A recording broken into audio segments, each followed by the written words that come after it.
In this video, we are going to discuss 10 objective problems. All these problems are very easy but tricky, and there is a chance of being wrong. That's why we are going to discuss such problems here.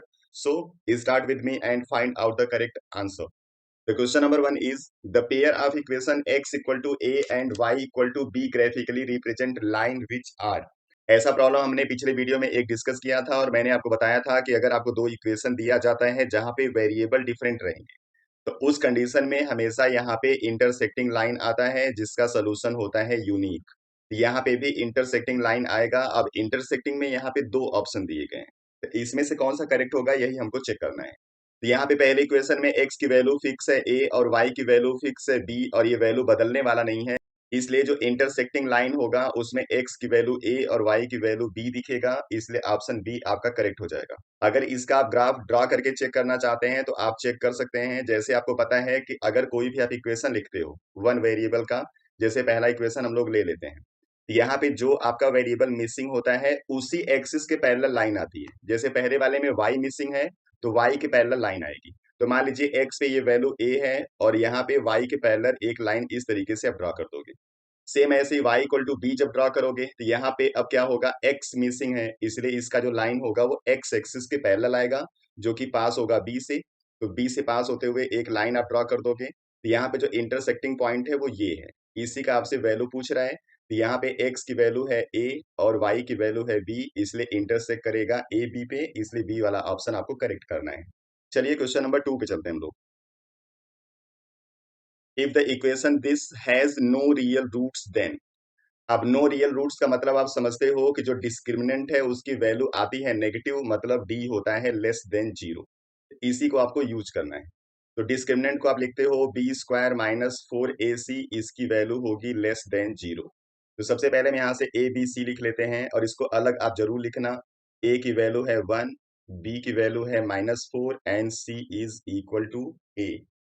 तो यहाँ पे हम value use करेंगे, पहले 4ac को भेज देते हैं इस तरफ, तो आप लिख सकते हो B square is less than 4ac। यहाँ पे साइन का ध्यान देना, आपको जो साइन जहां यूज करना है वही साइन यूज करोगे, इक्वल मत कर देना नहीं तो फिर गलत हो जाएगा। अब हम यहाँ पे b लिखेंगे -4 का square, it is less than 4 into 1 into a, ये हो जाएगा 16 less than 4a, means 4 less than a। ये हो गया इसका आंसर और यही आपको करेक्ट कर देना है। तो इसका आंसर हो जाएगा सी, a इज ग्रेटर देन 4। चलिए चलते हैं नेक्स्ट पे। क्वेश्चन नंबर 3 में कह रहा है what is next term of the AP. अब इस एपी का नेक्स्ट टर्म आपको बताना है।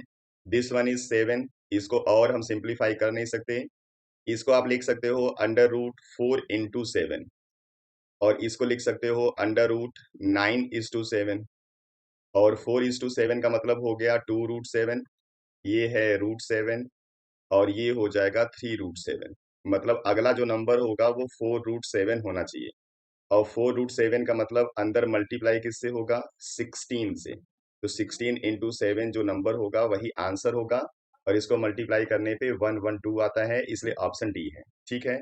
अब अगर आपको समझ में नहीं आ रहा होगा कि 4 का 16 कैसे हुआ, तो आप जानते रहना रूट के बाहर जो भी नंबर होता है अगर उसको हम अंदर लेके जाएंगे तो इसका स्क्वायर करना होता है, इसलिए स्क्वायर से मल्टीप्लाई यहाँ पे हो रहा है। चलिए चलते हैं क्वेश्चन नंबर 4 पे।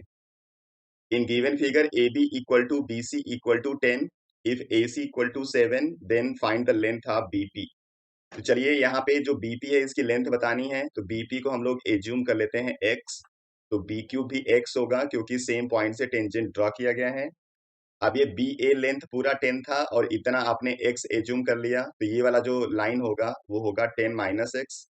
ये भी इधर सेम लेंथ का था तो QC भी होगा 10 माइनस एक्स। अब इस पॉइंट से टेंजेंट ड्रॉ हुआ है तो ये भी 10 माइनस एक्स होगा और ये भी 10 माइनस एक्स होगा। ठीक है, ये इसके बराबर और ये वाला इसके बराबर। अब ये जो पूरी लेंथ है आपको पता है 7, तो इन दोनों का जो सम होगा वो 7 के बराबर होना चाहिए, इसी से सॉल्व हो जाएगा। तो 10 minus X plus 10 minus X करने पे आएगा 7, इसको लिखेंगे 20 minus 2x equal to 7, 2x equal to हो जाएगा यहाँ से 13, x इक्वल टू हो जाएगा 6.5 सेंटीमीटर, तो इसका आंसर हो जाएगा 6.5 और यही बीपी है, तो इसका आंसर हो जाएगा c. Question number 5, the ratio of HCF and LCM of the least composite and least prime number is. यहाँ पे रेशियो पूछा गया है, कभी कभी आपसे एचसीएफ और एलसीएम ही पूछ लेता है लीस्ट कंपोजिट और लीस्ट प्राइम नंबर का। तो सबसे छोटा जो प्राइम नंबर होगा वो होता है 2, और सबसे छोटा जो कंपोजिट नंबर होता है वो होता है 4। प्राइम नंबर मतलब ऐसा कोई नंबर जो खुद अपने टेबल में आएगा, और कंपोजिट नंबर ऐसा कोई नंबर जो किसी दूसरे नंबर से डिवाइड हो जाएगा। यहाँ पे 1 को हम लोग किसी में कंसीडर नहीं करते, इसलिए आपको नंबर स्टार्ट करना होता है 2 से। तो 2 पहला नंबर है जो किसी से डिवाइड नहीं होगा, इसलिए पहला प्राइम नंबर हो गया। और दूसरा कंपोजिट नंबर 4 है, क्योंकि 4 पहला नंबर है जो किसी के टेबल में आता है। ठीक है, अब इसका फैक्टराइजेशन कर देंगे तो ये 2 रहेगा और इसका हो जाएगा 2 पावर 2। अब यहाँ पे लिखेंगे एचसीएफ, तो एचसीएफ यहाँ पे आ जाएगा 2, और एलसीएम एलसीएम आ जाएगा 4।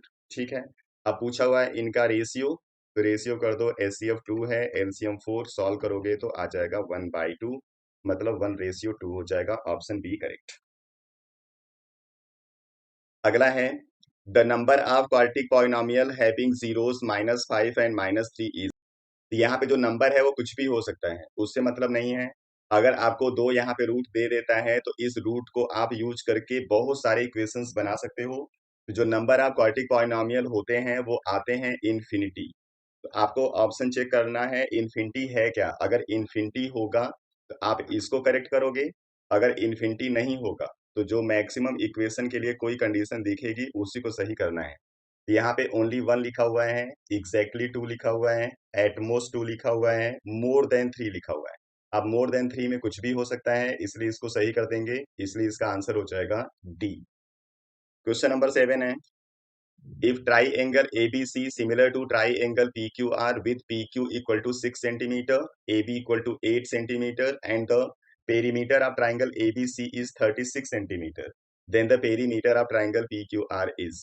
अब आप जानते रहो कि किसी सिमिलर ट्राइंगल के अंदर जिस रेशियो में इनके साइड होते हैं उसी रेशियो में पेरीमीटर होता है। ठीक है, अब यहाँ पे ये सिमिलर बोल रखा है, इसलिए ए बी का रिलेशन आएगा पी क्यू के साथ, ये इक्वल होगा बीसी का रेशियो आर क्यू के साथ, और ये इक्वल होगा एसी का रेशियो पी आर के साथ, और यही इक्वल हो जाएगा perimeter try angle ABC and ratio of perimeter try angle P Q R. ठीक है, तो जिसका साइड ऊपर लिखोगे जिस ट्राइंगल का, उसी ट्राइंगल का पेरीमीटर ऊपर लिखना है, याद रखिएगा। ठीक है, अब यहाँ पे रिलेशन आपको पता है पी क्यू और ए बी का, यानी इसको हम लोग पेरीमीटर से इक्वेट करेंगे। तो ए बी की वैल्यू है 8, पी क्यू की वैल्यू है 6। अब ऊपर यहाँ पे ट्राइंगल ए बी सी का लिखना है पेरीमीटर, जो कि 36 दिया हुआ है, और perimeter of triangle P Q R पूछा हुआ है, यही हमको सॉल्व कर देना है। ठीक है, इसको कट कर देते हैं 4 से, पी आपका हो जाएगा 6 × 9/2। इस तरीके से सॉल्व कर दोगे तो आ जाएगा 27 सेंटीमीटर। तो इसका आंसर है 27 सेंटीमीटर। चलिए क्वेश्चन नंबर नेक्स्ट 8 पे हम आ गए। If 3 tan a equal to 4 then the value of sec a will be. अब इस प्रॉब्लम को सॉल्व करने के लिए आप ट्राइंगल से इसको सॉल्व कर सकते हो, क्योंकि ट्राइंगल में दो वैल्यू आपको मिल जाएगी, तीसरा आप पाइथागोरस थ्योरम से निकालोगे, फिर sec a यूज कर लोगे। यहाँ पे हम इसको आइडेंटिटी से सॉल्व करने जा रहे हैं। आपको पता है कि sec square a equal to होता है 1 प्लस tan स्क्वायर a। आपको वैल्यू बतानी है sec a की, इसलिए ये अंडर रूट हो जाएगा 1 प्लस tan स्क्वायर a। इसको सॉल्व कर दोगे 1 प्लस tan a की वैल्यू यहाँ से लिखोगे तो आप लिखोगे tan a इक्वल टू 4/3, क्योंकि 3 इधर आके डिवाइड करेगा, तो यहाँ पे 4/3 का करना है स्क्वायर। तो इसको सिंप्लीफाई करोगे तो आएगा 1 प्लस 16/9। अब इसको सॉल्व करोगे तो आ जाएगा 9 प्लस 16/9 मीन्स अंडर रूट 25/9। अब इसको सॉल्व कर दोगे तो आपको मिल जाएगा 5/3, इसलिए इसका आंसर हो जाएगा 5/3। ऑप्शन डी करेक्ट हो जाएगा। ठीक, चलिए चलते हैं नेक्स्ट प्रॉब्लम पे। HCF and LCM of these numbers is respectively. यहाँ पे इतने सारे नंबर हैं, इनका एचसीएफ और एलसीएम बताना है। तो चलिए सबसे पहले हम लोग इनका फैक्टराइजेशन करते हैं। तो के का फैक्टर लिखोगे के, 2k का फैक्टर लिखोगे 2 इंटू के, 3k का फैक्टर होगा 3 इंटू के, 4k का फैक्टर लिखोगे 2 पावर 2 इंटू के। हमेशा एक्सपोनेंट के फॉर्म में आपको फैक्टर लिखना है, याद रखिएगा। 5k को लिखना है 5 इंटू के। अब हम लोग लिखते हैं इसका एचसीएफ। एचसीएफ आप क्या लिखते हो, ऐसा कोई भी फैक्टर जो कि सब में कॉमन होगा। यहाँ पे सब में कॉमन कुछ नहीं दिख रहा है, बस के दिख रहा है, क्योंकि के सब में है, इसलिए आपको लिख देना है एसीएफ के। ठीक है, ऐसे एलसीएम लिखेंगे। तो एलसीएम में जितने भी यहाँ पे फैक्टर इन्वॉल्व होते हैं सबको लिखना होता है विद देयर मैक्सिमम पावर। यहाँ पे नंबर जो इन्वॉल्व हो रहे हैं उसमें 2 इन्वॉल्व हो रहा है विद मैक्सिमम पावर 2, 3 इन्वॉल्व हो रहा है with power 1 and 5 with exponent 1 along with के जो कि सब में है।